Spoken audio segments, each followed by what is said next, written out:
어떤 느낌이 좀 들었는지 무죄 받고. 그러니까 이 판결문이 굉장히 정치하고 정확하고 매우 성실한 판결문입니다.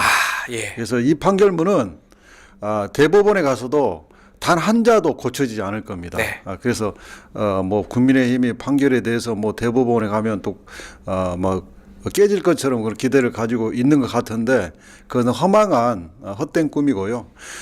이 판결이 1심 때 선고됐어야 하는데 그렇죠. 이제야 선고됐습니다. 예. 역시 우리 그 사법 시스템 3심제가 가동하고 있어서 이런 결과를 기쁜 소식을 맞게 됐습니다. 보도 자료도 없었습니다. 판결문만 보면 될 수 있다. 막 이런 생각이 드는데 일단 무죄 선고에 이재명 대표 발언이 잠깐 있었는데 이 얘기 좀 들어보고 이야기 이어가겠습니다.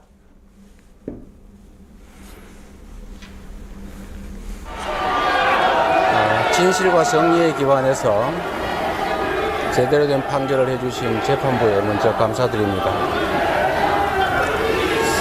한편으로 이 당연한 일들을 이끌어내는데 이 많은 에너지가 사용되고 국가 역량이 소진된 것에 대해서 참으로 황당하다는 생각이 듭니다.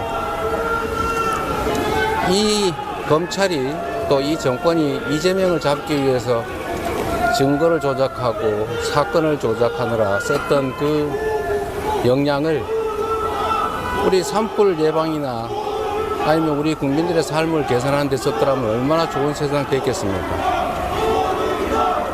지금 이 순간에도 이 많은 사람들이 이 일에 관심을 가지고 이렇게 모여 있는데 사실 이 순간에도 어딘가에 산불은 번져가고 누군가는 죽어가고 경제는 망가지고 있지 않습니까? 이제 검찰도 자신들의 행위를 좀 되돌아보고 더 이상 이런 국력 낭비하지 않기를 바랍니다. 사필기정 아니겠습니까? 사필기정 이렇게 네. 말씀하셨는데 이재명 대표님 말씀 또 어떻게 들으셨는지요? 저 기쁜 소식을 맞고도 네. 첫째는 이렇게 당연히 규정돼야 될 게 사필 규정 이 결론을 이루는 때 얼마나 많은 공력 소비가 됐느냐 이건 정말 큰 일이다. 검찰의 책임이다. 네. 다시는 이런 국력 낭비가 없이 국가가 민생을 돌보고 경제를 돌보고 발전하는 데 힘을 모아줘야 된다. 검찰도 이제는 좀 자숙하라. 이러면 정말 정확한 메시지를 내셨네요. 네. 이렇게 사실은 1심 판결 자체가 좀 논란이 있었습니다. 집행유예까지 선고를 했습니다. 허위사실 공표죄. 그것에 대해서 사실 계속 비판을 하셨고 좀 납득하기 어렵다고 말씀을 하셨잖아요. 예. 그러니까 완전 이렇게 반대 전원 전부 무죄로 났는데 무엇이 결정적 요인이었을까요? 이번 판결의 계기. 지난번에 이제 그 위증교사 사건도 네. 무죄가 났는데 그 판결도 굉장히 사건의 본질을 딱 꿰뚫어 봤어요. 뭐냐면 증언을 부탁을 할 때 통상 그렇게 하지 않느냐. 그러니까 그 통상의 증언 부탁일 뿐이다 이것은. 네. 이렇게 딱 판단했어요. 그 굉장히 정확한 판단이에요. 사실 이런 얘기를 우리가 법조인들은 얘기 많이 했는데 그걸 달리 보고 검찰이 기소를 했더라고요. 예. 그 이번 판결도 네. 내가 성남시장 재직 시절에는 수많은 직원들을 같이 근무하기 때문에 이 사람이 김문규라는 사람이다라는 존재를 인식을 그때는 못했다. 네. 근데 그 경기지사 때 선거법 내가 재판 받으면서 그때 조언을 구하고 전화 통화를 많이 했다. 그러니까 이 너무나 자연스러운 이 말 이것은 결국은 이재명 대표가 김문기라는 사람이 인식 못하고 기억을 못했다. 이거다.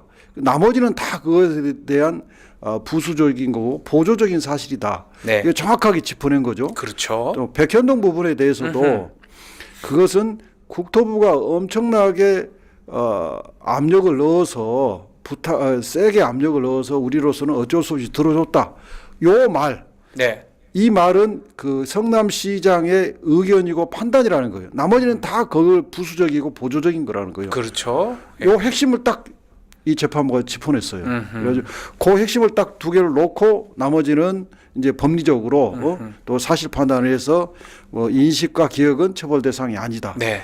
백현동 부분도 그 협박 부분은 국도 설사 법리로 따지더라도 국토부가 한 행위지 이재명 이제 행위가 다 그대로 얘기했던 거거든요. 아니다. 불파에서 얘기했던 거예요, 이건태 얘기- 의원님께서. 다 얘기했던 거. 예. 저도 이제 저 나름대로 연구했습니다만은 우리 변호인들이 1심 때부터 했던 그 얘기입니다. 네. 그것을 정확하게 판단해주고 판결에서 다 검증해주고 맞다, 무죄가 맞다 이렇게 해준 겁니다. 그럼에도 오늘 우리 민주당 또 지지자분들 또 당원분들 많이 좀 아침부터 상당히 좀 고통스러웠을 것 같아요.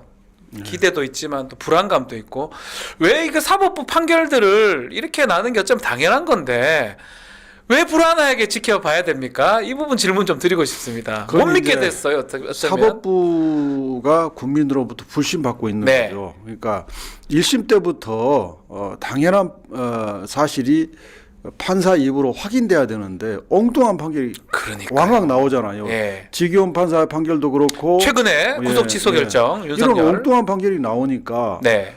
국민이 사법부를 온전히 믿지 못하는 겁니다. 그러면 이로 인해서 국력남이가 얼마나 심합니까? 그러니까요. 그래서 사법부에 이렇게 그 잘못된 판결을 한 분들은 나로 인해서 국력남이가 굉장히 심하고 국민들의 실망이 크다.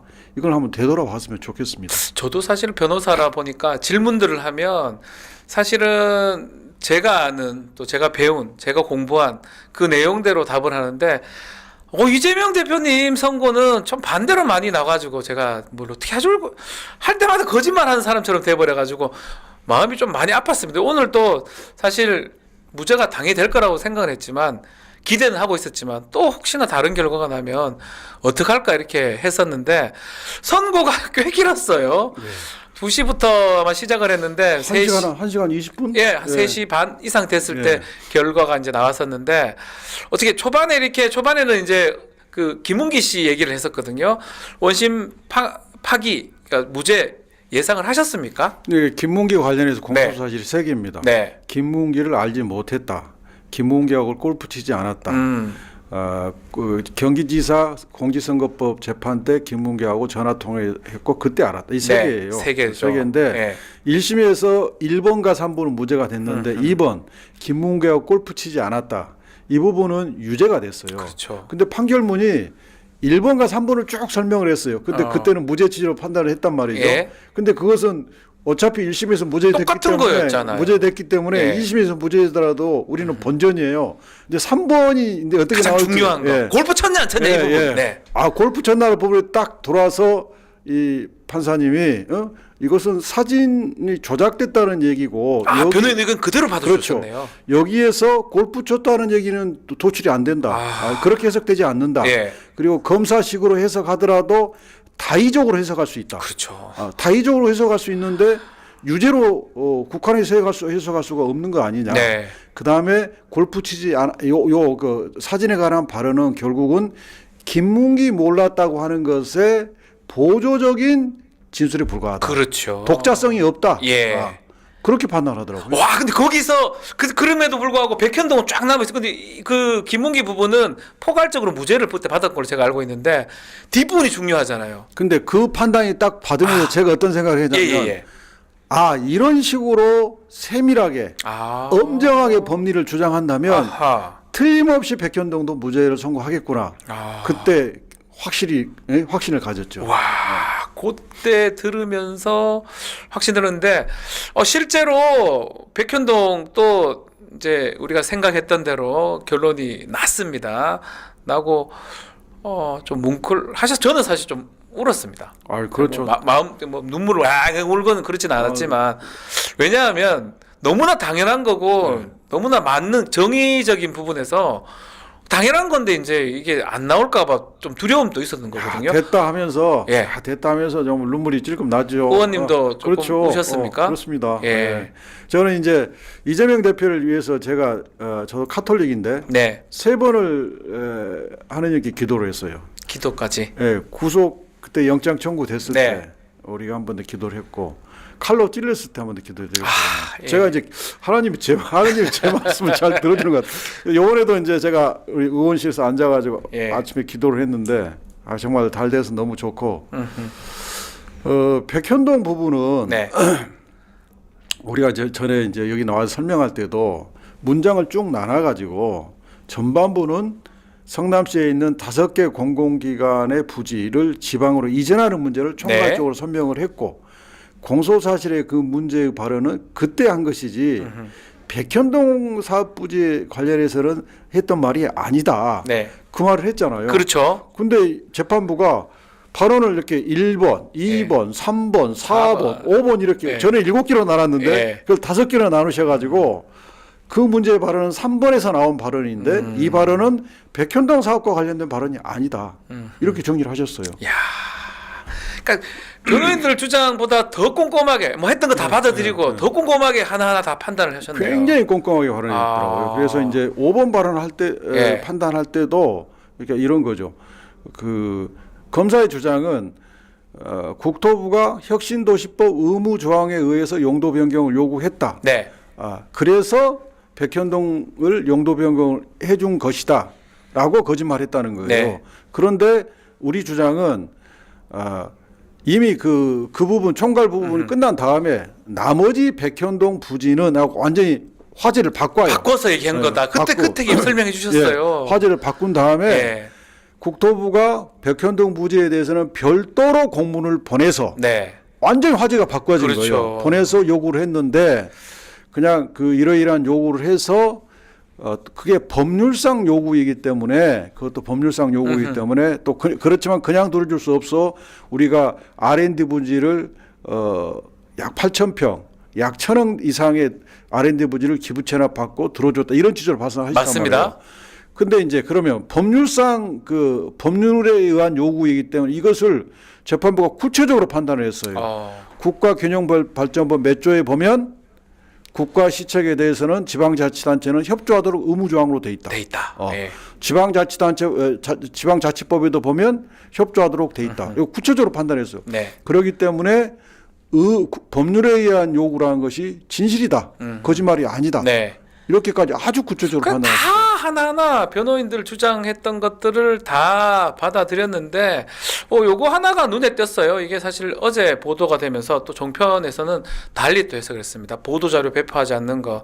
그러니까 1심과 같은 게 배포하지 않는 거 아니냐 뭐 이런 또 해석도 있었는데 실제로 판결문 보니까 알겠어요. 보도자료 배포하지 않는 이유가 이것만 봐라. 오해하지 말고 그냥 이것만 봐라. 이런 뜻으로 봐야 되겠죠? 그렇죠. 근데 보도자를 미리 만들지 않은 것은 네. 저는 보안 유지 때문에 보안 때요 있군요. 만약에 어젯밤이라도 보도자료를 만들었으면 그 과정에서 공보판사한테 전달이 되고 그러면 쉴 수밖에 없잖아요. 혹시나 그러니까 보안 유지를 해서 보도자료를 배포하지 않겠다고 했고 실제로 현장에서 네. 공보판사가 그 중개법정을 만들었던 말이더라고요. 거기에 공보판사가 앉아서 그때 공보판사도 처음 판결 내용을 들은 거예요. 예. 이게 얼마나 그러니까요. 재판부가 네. 보안에 신경을 썼는지를 알 수 있는 거죠. 네, 그게 뭐 괜찮은데 사실 뭐 또 그걸 또 달리 해석하는 사람들이 많아서 그런데 어쨌든 이 결론 나고 민주당 의원님들 반응은 어땠습니까, 옆에? 지금 뭐 다